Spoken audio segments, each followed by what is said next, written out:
Good afternoon, ladies and gentlemen. This is Jing from the School of Civil Engineering at Yat-Sen University in Guangzhou, mainland China. Thanks the chairman and the committee for organizing such a great event during the COVID-19 pandemic. Today, I'd like to share with you some of our recent work on seawater SEM engineered cementitious composites SS-ECC for marine and coastal infrastructures. My collaborators include Dr. Bo-Tao Huan and Professor Jianguo Dai from the Hong Kong Polytechnic University, Professor Christopher Leung from the Hong Kong University of Science and Technology, as well as Professor Victor Lee from the University of Michigan. My talk includes 5 parts. I'll start with the introduction of our research background, followed by the development of seawater SEM-ECC, SS-ECC. Then we will talk about the properties of high-strength SS-ECC, as well as the crack assessment of modeling of ECC. Finally, I will go to the conclusions. So why we are focusing on the marine and coastal infrastructures? Actually, the human population is concentrated near the coastal areas, as about 6% of the population lives within 100 kilometers of the coast all over the world. As shown in this figure, in the socio-economic development of coastal areas, marine and coastal infrastructures, for instance, including port, the sea bridge, island construction, oil platform, wind farm, and floating structures. These infrastructures play an important role, and the reinforced concrete is the most widely used material system in these infrastructures. However, we are facing a lot of challenges in the marine constructions. First, the corrosion risk of steel reinforced concrete structures, especially for the steel bars inside the structure under the marine environment. Second, the complex loading conditions, such as the monotonic, cyclic, fatigue, and impact loadings caused by winds, waves, and currents in the marine environment. Last but not least, the lack of fresh water and river sand for concrete mixing on site. We don't have fresh water and river sand in the sea, in the marine constructions. You may need to transport it from the land. So if we can use seawater and sea sand on site, that would be much better. So that's why some researchers have come up with a potential solution: fiber reinforced polymer, FRP, reinforced seawater sea sand concrete structures. For FRP, the material has excellent corrosion resistance, high strength, and lightweight, so it can replace traditional steel bar for marine constructions. For seawater sea sand concrete SSC, the seawater and sea sand can be directly used on site, so we don't need to transport some raw material, including the water and sand, from the land. Of course, you need to transfer the byproduct material, for example, cement, etc. You do need to transport them from the land. But of course, we can save a lot of money and energy for transporting water and sand. So when I work as a research assistant professor in Hong Kong, I have joined a project funded by the Hong Kong Research Grant Council SEM-based research scheme. The project title is Sustainable Marine Infrastructure Enabled by the Innovative Use of Seawater sea sand concrete and fiber reinforced polymer composites. The project coordinator is Professor Jing from the Hong Kong Polytechnic University. Based on this specific project, we have come up with the idea of seawater SEM, ECC. So let me show you what is ECC, engineered cementitious composites. The material is also known as string hardening cementitious composite, or SHCC, or ultra high toughness cementitious composites, UHTCC, in the literature. So the unique performance of the material is like this.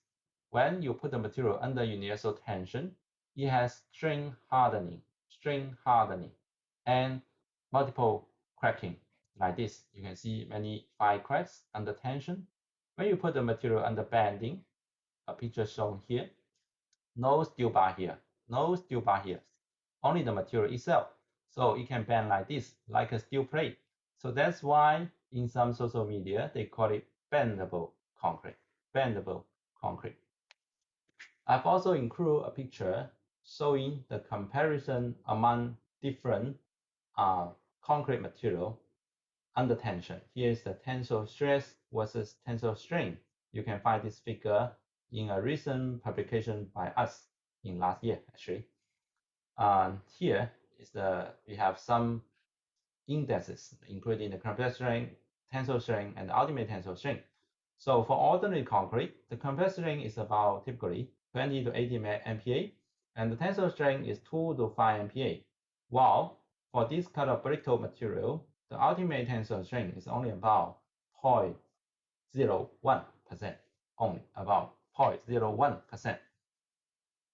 For another kind of a fiber reinforced concrete named UHPC ultra high performance concrete, the compressive strength can range from 100 something to 200 something MPa, and the tensile strength can range from 5 to 20 MPa, while the ultimate tensile strength is much higher, of course, tens of times 0.1 to 0.5% of ordinary concrete. When we are talking about ECC, I classify them into two classes, including the normal strength and high strength one. So for the normal strength one, the compressive strength is almost identical to ordinary concrete, 20 to 80 MPa. The tensile strength is about 3 to 8 MPa, slightly higher actually. While for the ultimate tensile strength, it's much more higher actually, 1 to 6%, hundreds of times of that of ordinary concrete.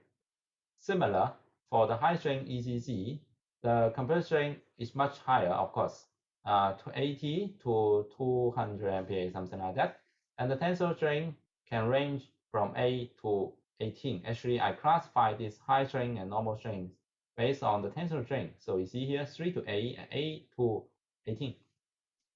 For the ultimate tensile strength, in the same range, 1 to 10, slightly higher, 1 to 10%. So the features of our ECC, including high strength one or normal strength one, it include the high deformation capacity. You see this hundreds of times of the ultimate tensile strength than that of ordinary concrete. And due to this high deformation capacity as well as satisfactory tensile strength, it has very high toughness. The area here is very large. So the material is very attractive for seismic applications. And back to this picture, you can see it has excellent crack control. Typically, the crack width can be controlled to below 100 micron. Wow, finer than your hair. So it has very excellent crack control. And due to the excellent crack control, the material can perform quite excellent for the durability, especially under very severe environments like the marine environment. So that's why we want to develop seawater, SEM-ECC. Another point is that we found that based on the results from the literature, fiber reinforced polymer, FRP reinforced ECC performs better than FRP reinforced traditional concrete. So it performs better under cyclic, impact, and shear loads. And it can eliminate the interface delamination and bond splitting. And the element failure mode is less brittle, and we can have effective use of our FRP material. For instance, in traditional FRP reinforced concrete, due to the localized cracking, you can see that the stress concentration in the FRP is higher. And when we have ECC material with multiple cracking, the stress distribution is more uniform. This figure can also show that the stress concentration in traditional system is very high, when we have multiple cracking, we have a lower shear stress concentration, and due to the fine cracks, it also increased the durability performance of the system. Here is also some test results showing the FRP reinforced concrete versus FRP reinforced ECC. The envelope here performs much better. So that's why we want to develop Seawater CSAN ECC. So in the second part, I will show you some of the results on the development of Seawater CSAN ECC. Here is the raw materials, where we get the seawater and CSAN. So we carry out this piece of research in Hong Kong University of Science and Technology.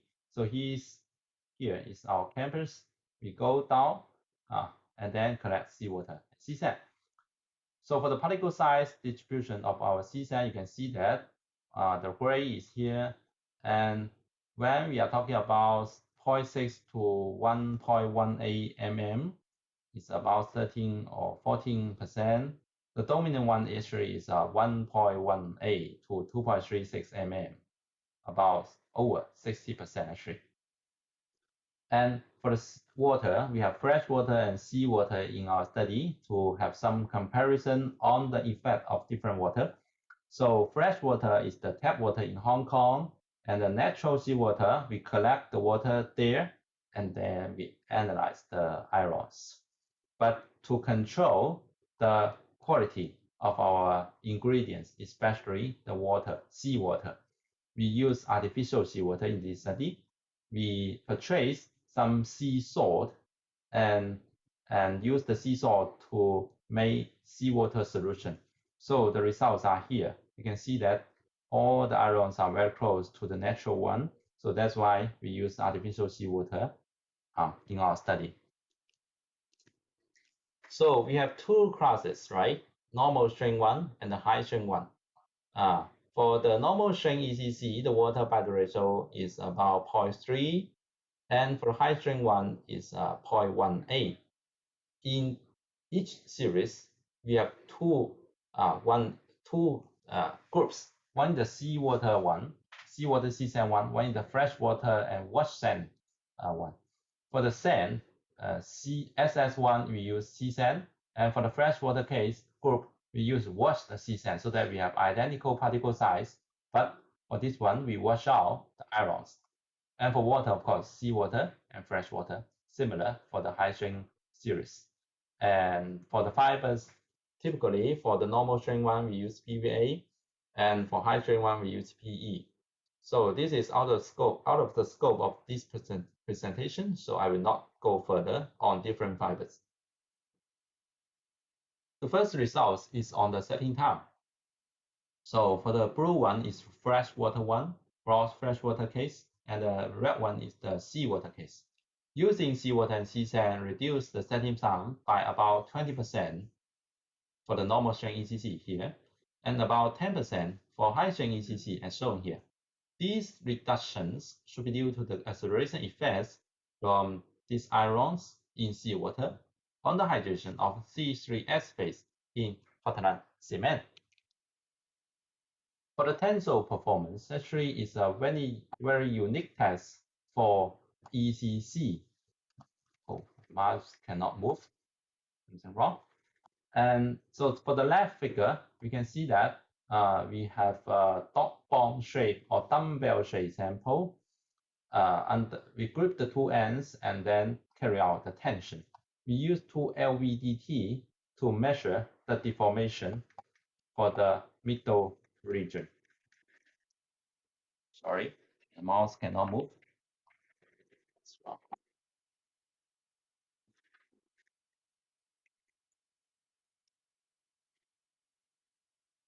Okay, now, so here's the tensile stress strain curve for different material. This is the tensile stress, this is tensile strain. Here is the normal strain one, here is the high strain one. You see that, and this one is the seawater CSAN groups, and this one is the freshwater groups. So you see that they perform quite similar to each other. For the normal strain one, the tensile strain reach about 5 MPa, while for the high strength one, the tensile strength reach about 8 MPa. They also have very high deformation capacity, hundreds of times that of ordinary concrete. So here, summarize the compressive strength, tensile strength, and tensile strength capacity of two series, 4 groups actually, of the results. So we can find that using seawater and sea sand enhance the compressive strength, but slightly deteriorate the tensile performance of normal strength ECC as shown here. The tensile strength has a very slight reduction, while the tensile strength capacity also has a very slight reduction for the normal strength cases. But for high strength cases, using seawater and sea sand has almost no effect on mechanical properties of high strength ECC as shown here. Compressive strength, tensile strength, and tensile strength capacity. They are all very similar to each other. So here are the crack patterns for the freshwater case, seawater case for the normal strength ECC, and freshwater case and seawater case for the high strength ECC. So using seawater and sea sand decreases the crack width of normal strength ECC as shown here. You see the crack width here is slightly finer, but increases slightly the crack width of high strength ECC. So we are carrying out further research to understand the underlying mechanism of this phenomenon. So I hope that we can show you the results soon. But we observe this kind of phenomenon here as I recorded. So to have a better understanding on the effect of different ingredients on the mechanical properties of seawater, sea sand, ECC, so that we can have a better guidance on the material design, we also carry out some further study on the properties of high strength SS-ECC. We focus on high strength ECC in this part. Here are the raw materials and the mixed design. We have 3 series here. 1 on sea sand side, 1 on fiber volume fraction, and 1 on the fiber length. So here is the control. We have the sea sand side is 1.18, the PE fiber with 12 mm length and 2.0 volume fraction. This is the control. So based on this control, for the sea sand side, we have these 2 groups. One with the largest particle size of 2.36 mm, and S4 is the particle size of 4.75, up the upper limit of the 4.75 mm. So for the volume fraction case series, we have 1.0, 1.5, and then 2.0, 3 groups. And for the fiber length, we also have 6 mm, 12 mm, and then 80 mm, 3 groups. Some pictures on the ingredients are shown here for P fiber 6 mm, 12 mm, and 80 mm. And the sea sand, this is no larger than 1.18, this one no larger than 2.36, this one no larger than 4.75. So for these core sands, actually, you can find some sea cell actually inside the sand. Well, I will show you. It may affect our test results actually. So for the tensile string, the same setup as shown before, dumbbell sample, and we measure the deformation in the middle region as well as the crack pattern for this region. We will have some further discussion on the crack pattern or crack analysis. We have some assessment and modeling of the crack distribution here. So here are the summary, is the summary of the mechanical performance. For the compressive strength, you can see that. See here is the control, and then we can have a look. For increasing fiber dosage, increasing fiber length, increasing sea sand has no significant effect on the compressive strength. But for tensile performance, here is the tensile strength capacity. Increasing fiber dosage from 1.0 to 2.0, and increasing the fiber length from 6 to 18 mm. or these two factors significantly increase the tensile strain capacity of ECC, while for increasing sand size has no significant effect. When we are what about the tensile strength? So increasing fiber dosage and from 1.0 to 1.5 increase and 1.5 to 2.0 almost no significant effect. And also increase fiber length. You can see that from 6 to 12 to 18. Actually, they are quite close to each other. I will show you the physical reason for this reduction in the 18 one. Using longer fiber do not result in higher tensile strain, and also you may have some difficulty during the mixing. So I will talk about this later. Increasing sand size slightly decrease the tensile strain. So to sum up, for high strain SS-ECC, we have the compressed strain over 130 MPa, as shown here, and the tensile strain over 8 MPa for the control, actually. And the tensile strain about 5% for the control, and some meshes here. So here is a picture showing using DIC to capture the crack development, for example, developing, as shown here. So to have a better understand of our mechanical performance, we also carry out some micromechanical monitoring. We need to test the fiber bond strength with the test setup as shown here. A single fiber pull out from the matrix, and then we get the bond strength of 1.68 MPa. And we also need to test the fractional toughness of the matrix. And the C sand size may affect it, so that's why I have 3 series. And here's the test picture. So this table summarizes the mechanical parameters, micromechanical parameters for the modeling, including the fiber, the length, diameter, elastic modulus, fiber strength. And for the interface, we have chemical bond, frictional bond, test from here, and the frictional bond reduction factor, and slip hardening coefficient, snubbing effect, snubbing coefficient, fiber strength reduction factor, and Cook-Gordon effect parameter. All this. And fiber frictional bond reduction factor, because the fiber volume fraction may affect this factor, so that's why we have 3 numbers here.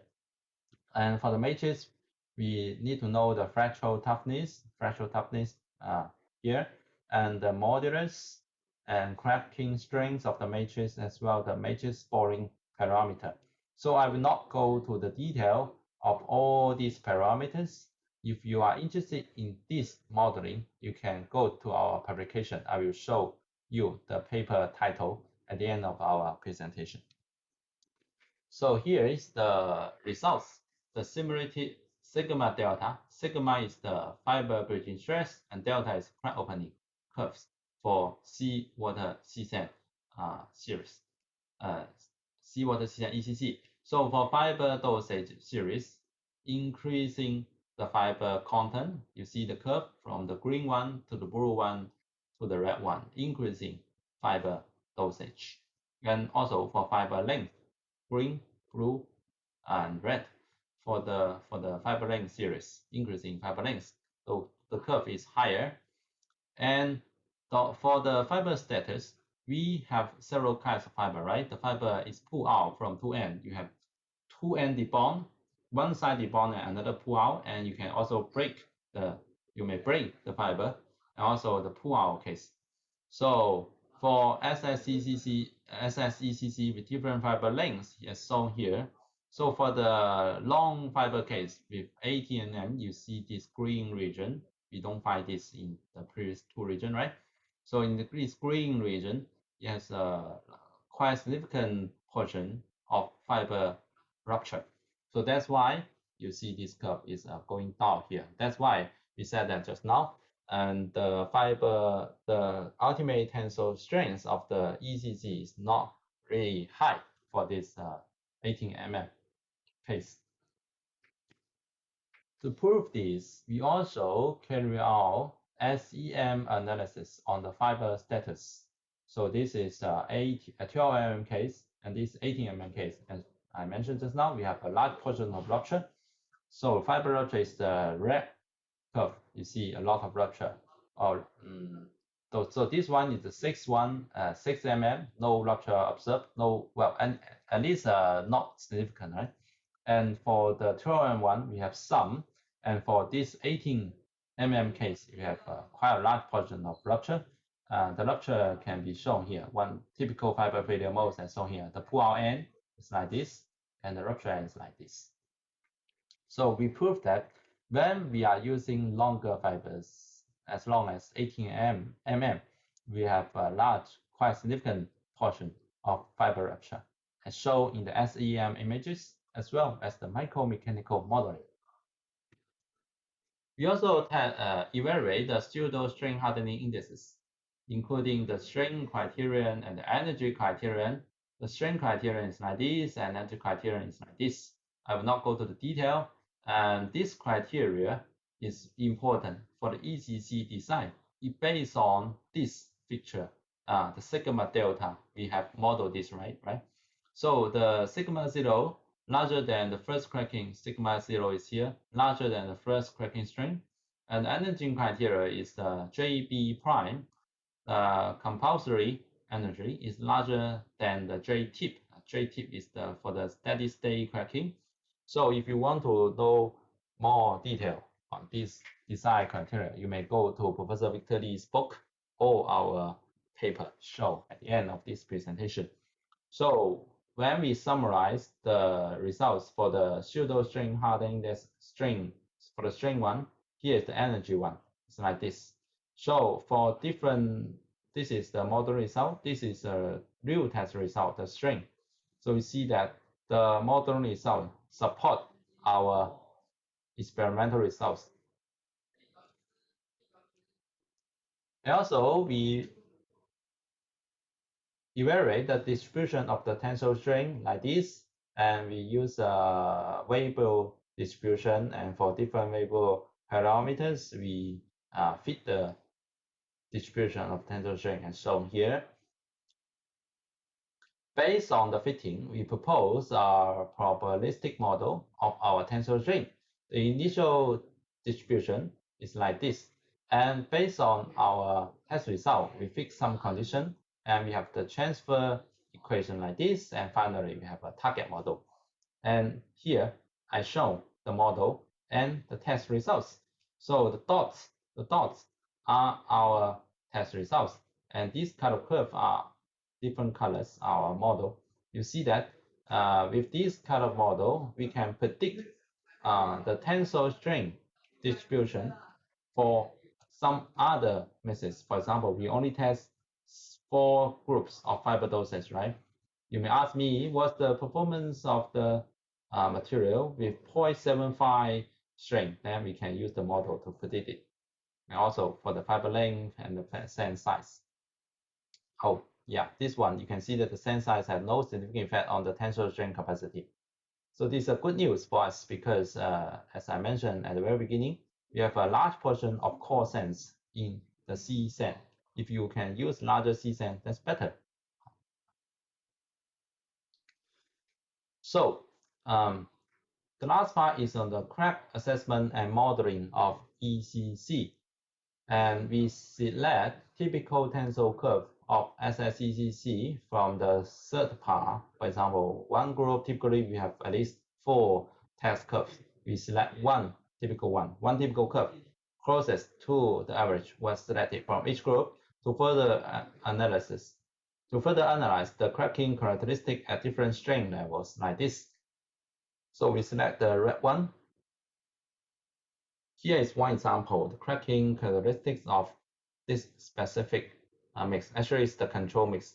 Fiber length 12 mm, boron fraction of 2.0%, and C sand of no larger than 1.18.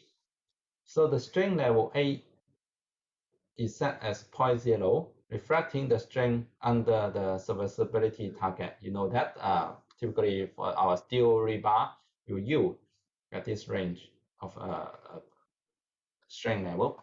And the strain level E is the ultimate tensile strain as shown here. The high is the peak one. And the strength level B, C, D divide the strength range between A and E into quarters.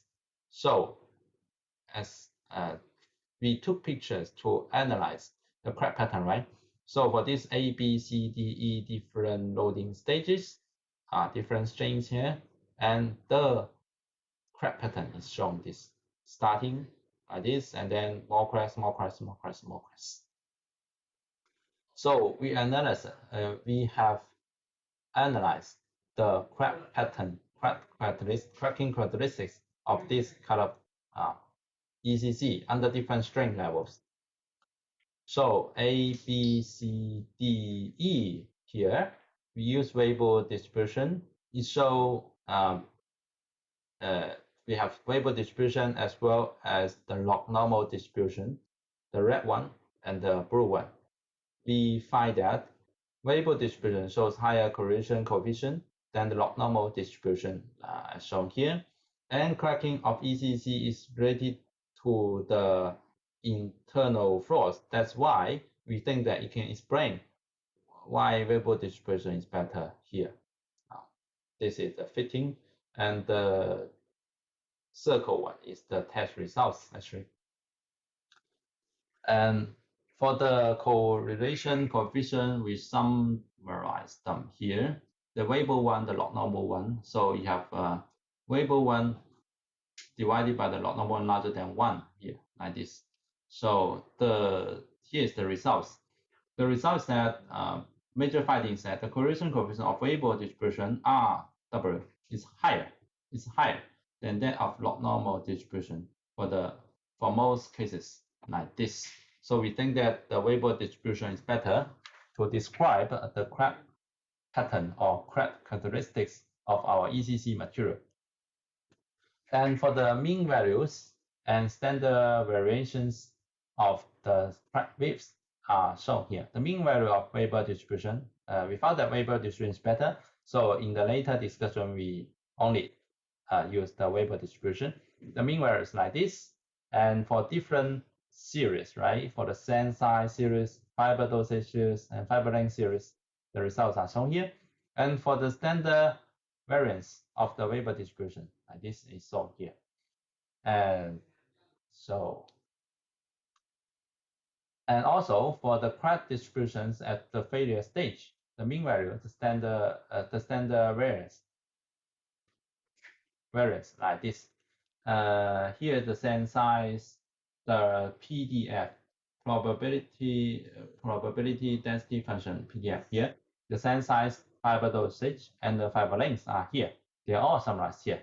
So based on all these analysis, we found that a strong linear relationship can be observed between the location parameter lambda and the tensor strength if strong. The lambda is the location parameter. Lambda is the parameter for the Weibull distribution.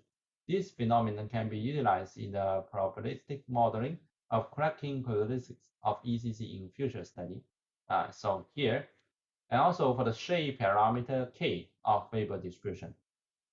The variation of K at different strength levels is limited in general, except for a few data points. Hence, for simplicity, the Weibull shape parameter K is assumed to be a constant for each group in the probabilistic modeling, like this as shown here.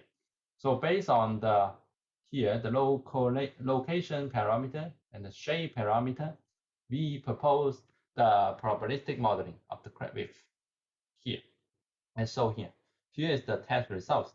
So this black one is the line. So this bar is the test results on the crack width distribution.